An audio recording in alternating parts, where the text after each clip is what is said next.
تخيل كده تصحى في يوم وتسمع إن مدرسة كاملة في نيجيريا حصل فيها حاجة محدش عارف يفسرها. أطفال طلعوا منها مرعوبين، وناس قالت إن في حاجات مش بشرية ظهرت جوه الفصول. لكن الغريب بجد إن في شهود قالوا إن العيال خرجوا من غير عيون. قبل ما نبدأ، لو بتحب القصص الغامضة والمرعبة اللي محدش لحد دلوقتي فاهمها، دوس لايك واشترك في القناة علشان اللي جاي أغرب بكتير. الحدث حصل سنة 1990 في نيجيريا في منطقة اسمها إيكوي فلاجوس. مدرسة داخلية عادية جدا، أطفال من عائلات غنية. لكن في يوم مشمس حوالي الساعة 9 الصبح بدأت تحصل حاجات غريبة. المدرسين بيلاحظوا إن في بعض الطلبة مش بيردوا، قاعدين ساكتين كأنهم متجمدين. وفجأة صرخة عالية بتهز المدرسة كلها.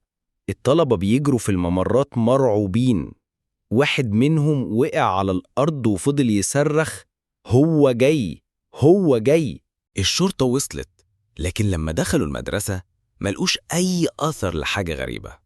بس اللي شافوه كان أبشع من أي كابوس. في طفلين قاعدين في أحد الفصول، بس لما قربوا منهم اكتشفوا إن عيونهم مش موجودة، مش مفقوعة، مش مصابة، لأ، كأنهم اتولدوا كده من غير أي فتحة حتى. التحقيق بدأ فوراً. ناس قالت إن في كيان غريب اتشاف جوه المدرسة. كيان طويل جداً، رفيع، ساب وراه ريحة فظيعة. وبمجرد ما بيقرب من طفل، الطفل بيتجمد، وبعد شوية بيصرخ وعيونه تختفي. البعض قال إن المدرسة مبنية فوق أرض ملعونة، كانت زمان مقبرة سرية لقبيلة قديمة. واحدة من المدرسات بعد سنين قالت في لقاء تلفزيوني: اللي حصل في اليوم ده مش ممكن يكون من فعل إنسان. أنا شفت الكيان كان ماشي من غير ما رجليه تلمس الأرض. وفي منظمات حاولت تفسر الموضوع علميا، لكن مفيش تفسير منطقي ظهر.